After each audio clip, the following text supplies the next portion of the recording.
awesome Rachel Hare. She is up to her eyeballs in organisation for next week's Edinburgh International Harp Festival, which I will be at. Hopefully see loads of there. We talk about that in the podcast. But she is also super busy travelling the world, giving Gaelic tuition, concerts, gigs. She has a duo. She has got so much going on. So I hope you enjoy this podcast as much as I enjoyed chatting with Rachel. Happy Poppy Harping, everybody. Cool. Hi, Rachel! Welcome to the PoppyHarp Inspire Podcast. Thank you for inviting me. I don't know about you, but up here in Scotland it's actually sunny for once, so... It's so beautiful. It's so lovely. Don't say it too loud, it'll change. And it's nearly Edinburgh, and you're so big in the Harp Festival. For people that don't know or might be coming or first time, can you tell us a bit more about the Harp Festival? Because hopefully it's this sunny, and it doesn't snow like it did. Was it 4 years ago? And everybody got stuck with all... I remember driving home with pilgrims in the van in the snow and the ice, and there was like cones going across the motorway. Oh my gosh, it was the scariest thing ever. But it's sunny this year, so can you tell us a bit more about it? Yeah, of course. So, yeah, I'm one of the volunteer team who kind of run and organise the festival. It's hosted by the Clarsach Society, and it takes place at George Watson's College in Edinburgh. And it's basically 5 nights and 4 days of... my goodness, just everything harp. We've got, I think it's 9 concerts, loads of courses, lots of workshops, sessions, a ceilidh, kind of opportunities to try different types of harps and stuff. So over 60 events, I think I counted the other day. So it's just an amazing thing. And we've got a brilliant harp exhibition, which I think you're going to be at, actually. I'm there, first year. I'm already packed, I'm so excited. Well, it's great. You know, we've got the highest number of exhibitors ever this year, we think we've worked out, which is great. So the exhibition corner is going to be a total buzz, actually. So it's a great event. We have people who will come for the full week and do courses and workshops. And then we have folk who'll just dive in and do just maybe one workshop.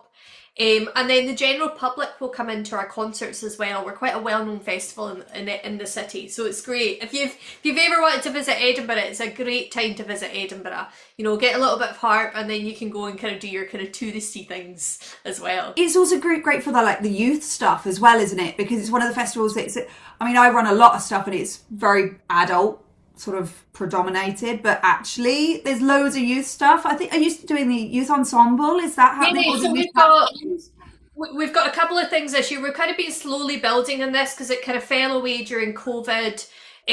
But we've been building on that. So we have 2 youth outreach projects. We've got a pre-festival event, which is for all school-aged kids and youngsters, and it's an ensemble where they work together on a piece with a storyteller and then do a concert on the Saturday of the festival. And then we have 2 workshops for teenagers as well, one with Park Stickney and one with Amy Turk, and that's going to be really awesome. We've always, it's a tricky time for teens in April, because our school exams in Scotland actually start at the end of April.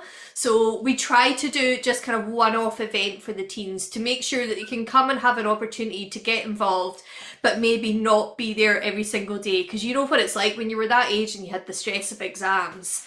So it's great that we've got these workshops organised for them this year. And of course, anyone under 18 is also welcome in our courses as well. We've got kind of safeguarding kind of procedures with that, making sure that everybody, no matter what age, you can come along and learn a tune or learn a new skill. It's so nice for that though, isn't it? If you can just go out for a day, and can you imagine that? I would love that when I was going through my exams, just going, okay, I'm going to have a day off from a revision, and I'm going to go see Park Stickney or Amy. Amy did a pop workshop in my harp shop back when that was open. She's so good. And Park's just incredible. So that's amazing. So what are you doing as part of the festival? So I'm playing, do you know what? So I'm playing on the opening night, which, to be honest, that's a good time because I can kind of get my concert out of the way, and then I kind of turn into kind of running about sorting things during the festival mode. So I'm playing with my guitarist Ron Jappy. We've had a duo for nearly 10 years now. He's great. He's so happy Jappy we call him. And so we're playing on the Friday night, and then I'm teaching a course called, is it Celtic Cousins? I think it's called Celtic Cousins, which is where we're going to learn each day. We'll have a different Celtic country and learn a tune and about the traditions from there. So I've got all my music is sorted. So my poor students this weekend are going to get the Harp Festival tunes tested out on them to make sure they like them, and then they will be the ones that I'll teach next month at the festival. Amazing. So what else have you got coming up? You've got a new album coming up too? Yeah. So I've been really busy actually just over the past few weeks. I crowdfunded for an album, I think it was the end of last year, stretching into January, to do a new solo album, because although I think I've recorded 7 albums, is it? I've only ever done one purely solo album, and that was my debut nearly 20 years ago, which scares me something chronic. So it was high time that I did another one. So going into the studio in a wee while, and I've been busy writing and arranging that. I just finished another set this morning, actually, like 20 minutes ago. So I've got 6 out of the 10 tracks are all done now. So I've really just kind of been getting into writing and arranging and sourcing tunes. So that's coming up. I think I'll be in the studio probably in June, and it will be likely released maybe September, October. Little bit of a wait. My husband's going to be recording it. He's a musician as well, and he's a sound engineer that works out of one of the studios when he's not on the road. So it's quite useful that he's going to be able to record it. That's so useful. You did well. Although I say useful, trying to get our diaries to happen at the same time is a total nightmare just now. So, but it will happen. It will happen. The music that you're performing, you said it's your arrangements and your compositions. Are you doing sheet music for that? Have you already got sheet music for that? Are you planning on doing it? It's all totally new stuff. Well, when I say totally new stuff, one tune I'd kind of half arranged already. So I've done a lot of writing so far. I think I've got maybe around 5 or 6 tunes that I've just kind of written over the past few weeks that I've been arranging. And so that'll be new stuff. I will probably publish some of the tunes, I reckon, later on. There's a couple of traditional tunes. There's a pipe set just now as it is. And yeah, I love the process of finding tunes as well, the traditional tunes, going through the old collections and listening to other musicians to find out new tunes and things. So I've really enjoyed the process, actually. It's been good. So people that are interested in that, but actually when you say old collections and stuff like that, what do you mean? Where can somebody go to look for? The Scottish tradition is mainly kind of been an oral tradition when tunes have been passed down from person to person, whether that's be the person who lives next door in the croft next to you singing a song and you learn it too, or whether it's, the modern way is from teacher to student these days, or, at workshops and courses. But there's a lot of old collections, which is when there were kind of like musicologists kind of travelled around Scotland and took the time to notate these tunes and songs which were being kind of taught orally. So there's these great collections. I think one of my favourite ones is the Simon Fraser collection, Captain Simon Fraser's collection of merry melodies peculiar to the Highlands and Islands of Scotland. It's a mouthful and a half. It's a great one, just full of all these old tunes. And then there's other ones, the Gesto collection, the Athol collection. And it's been historic kind of notes of tunes years gone by that we now have access to, that have been published in books, and some online as well. There's a really great sort of new version of that. Hang on, I can't remember what it's called. Let me go grab it. And it's one I discovered fairly recently. I don't know whether you've seen that one.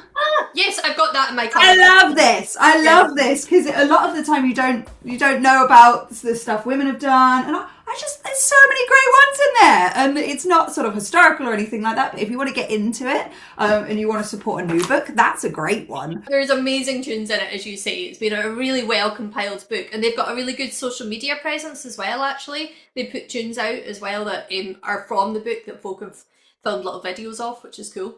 That's really cool. Yeah, so because you're very prominent on socials. You do really well on socials. How do you find the time to do that? Because I find I'm really good for like a week, and then I'm awful for a month, and I get back up again for a week. I'm similar in that kind of thing. It's hard, you know what I mean? Content creation, it's like it's another kind of arm that we kind of have to do now.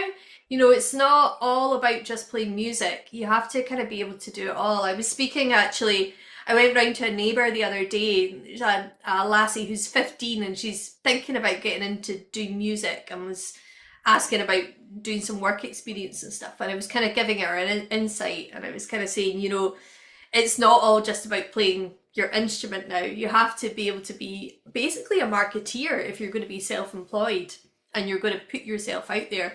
You've got to be good at the marketing thing, which means social media. Yeah, and video editing and recording and it's so much, isn't it? Yeah. So, what's your harp journey? Have you always been in Scotland? Did you ever do any traveling? Where did you study? What's the Rachel journey?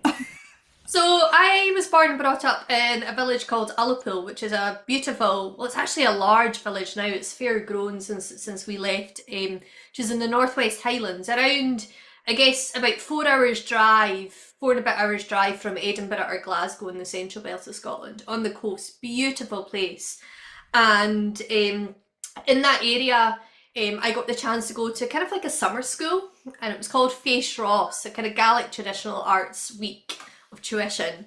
And I got to choose a first choice instrument, which I would get 8 hours of tuition for, and then a second and a third, you get 4 hours of each of those. And I kept on swapping between pipes, bagpipes and harp before, and my mum had to keep on phoning the office because there was no email in those days. And that was because one of my best friends played pipes and the other best friend played harp. And I didn't know who I wanted to be in the class with. And I eventually settled on harp. And that was where it all kind of started. And the tutor back then, one of them was Karina Hewitt. And I remember being at the back of the village hall, because we were the local kids. There was kids from all over the area who would come and stay in the village at hotels. But the local kids were always just at the back of the hall. And I remember being transfixed by watching Karina's hands on the harp moving around. And I was like, oh.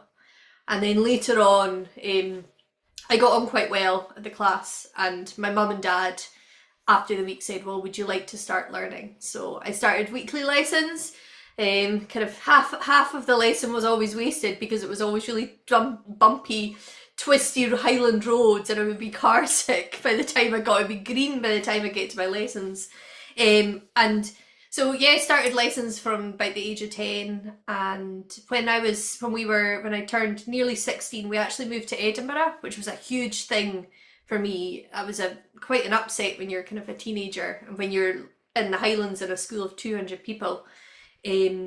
But weirdly, that was one of the best things that happened to me because I wasn't the only harp player in the village. I thought I was the bee's knees back then. You know, everyone just constantly told me I was amazing, so I didn't really practice. And then I found myself in a school with lots of other harp players, including Rachel Newton, who's very well known, and she's a very close friend of mine. And I was like, oh, she's really good. Oh, she practices. I better practice now.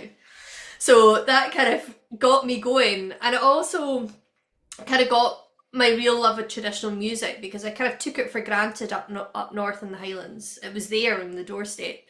Whereas in the city, you had to kind of search out more because there were so many other genres. So that's where I kind of started, and then went to Glasgow, studied an applied music degree at Strathclyde University, which was all kind of genres of music. It sadly closed down a number of years ago now, but there were some great musicians on it, and kind of studied there, and then just immediately started freelancing right away when I was on it, actually kind of doing gigs and teaching and stuff. It's amazing how your friends can get you to be as good as you are now, isn't it? Because I was the little girl with Amy Turk in the group, so I've known Amy for years and years and years, and she was always like the one to like aim to be like. Oh yeah, Amy. But and it's funny how we've all grown, and it's amazing how if you've got that nice inspiration from somebody that you do, it does make you a better person, doesn't it? Rather than just being the only fish in the pond. I've got friends literally all throughout the world through kind of the harp world, especially through, you know, kind of the online life a number of years ago. I kept in touch way more than I normally would have with people. And now it's normal for me to just have messages from friends abroad and things like that, and other harp harpy built and stuff. So yeah, it's great. It's good. Well, because you do a lot of teaching as well, don't you? So do you run ensembles? Do you just do private teaching? Are you online? I kind of do. So like I teach, but I'm not one of the kind of regular teachers here in Scotland because I'm on the road so much. I think I've only got 2 students here in Scotland. They're great and they're very flexible. Bless, they're very understanding. But I visit the Isle of Man once a month to teach harp. So my husband is from the Isle of Man, and that's how I ended up being the harp teacher over there. So I journey over once a month, and I've got I think 25 students just now. Youngsters all under 18, and I teach them Manx music, so music from the Isle of Man, so their traditional music by ear. And we have an ensemble that we play at. In fact, that reminds me I need to do a set list for a concert we've got to do soon. And then I also go to the Netherlands usually once a month for, well, around kind of 6 or 7 months out of the year to teach. So I'm heading out there tomorrow actually, so I've got a whole host of lessons over there before I come back here on Saturday night. And then I get invited to teach at a lot of harp festivals throughout the world. So it keeps me busy. This time of year is a time where I tend to buckle down at home and I'll arrange all the tunes that I'm going to be teaching throughout the summer, because quite often I've found that it's one after another and I've only got a couple of days at home to reset and do my washing and repack. So I've got into the habit now, you know, February, March means sitting and arranging tunes for the summer, so I'm all ready. So yeah, kind of lots of writing being done because of that now. That's amazing. So you go to the Netherlands and things to teach the Gaelic arrangements that you're doing now. That's great. Yeah. So head out there tomorrow. It's an amazing place. It's called De Zingen de Snaar. I think it's probably the biggest harp shop in Europe. In this town called Renen, which is a little bit west of Utrecht. And yeah, they just have loads of harps, like so many harps. It's amazing. And I just teach in the back room there, and there's some wonderful folk there. It's a wonderful harp scene actually. You know, Celtic players, pedal players, and they all come to kind of do some trad with me. It's good fun. That's so amazing. So did you ever try different kinds of music, or has it always been trad for you? It's always kind of been trad. Like I have dabbled in a little bit of classical when I was at university with the string orchestra. I managed to get into higher pedal harp, and the first piece I did was the Chichester Psalms by Bernstein, never having played pedal harp before. And I was bold, it's brave. Brave, yeah. But because I was a trad player, I ordered the CD and I just used to practice with the CD 2 hours every night in the department. And just kind of, but yeah, it was good fun. The orchestra pieces that we did, kind of that and Rutter and stuff, so it was all nice stuff. But I never loved the instrument enough to kind of invest in it really. There's not the most work here in Scotland for pedal harpists either. I don't think there's kind of salaried orchestral jobs in Scotland are few and far between, if there's any, actually, I'm not sure. And most jobs you can do with the lever harp. So, and I kind of dabbled in jazz a little bit when I was a student, but really, yeah, my heart is in the kind of trad stuff and the kind of Highland music. And I saw you got a new harp recently. How are you getting on with your new one? So that would be my Dusty 34S. So this is my Starfish here, and this is number 1000, which I'm quite proud to have. I have 2 Starfish Glenelgs that stay here, and they're exactly the same. The reason being, if something happens, because I do a lot of flying, if it doesn't make the last flight, which I'm never bothered about, by the way, because that means they have to deliver it to me the next day. I'm totally fine with that. Means I have a spare harp. But my Dusty 34S is their latest model. It's a kind of lightweight nylon strung harp, and I keep that over in the Isle of Man. I play gut normally, and gut, I know that you know about this, kind of when it hits May and September every year, there's always kind of the strings start to pop.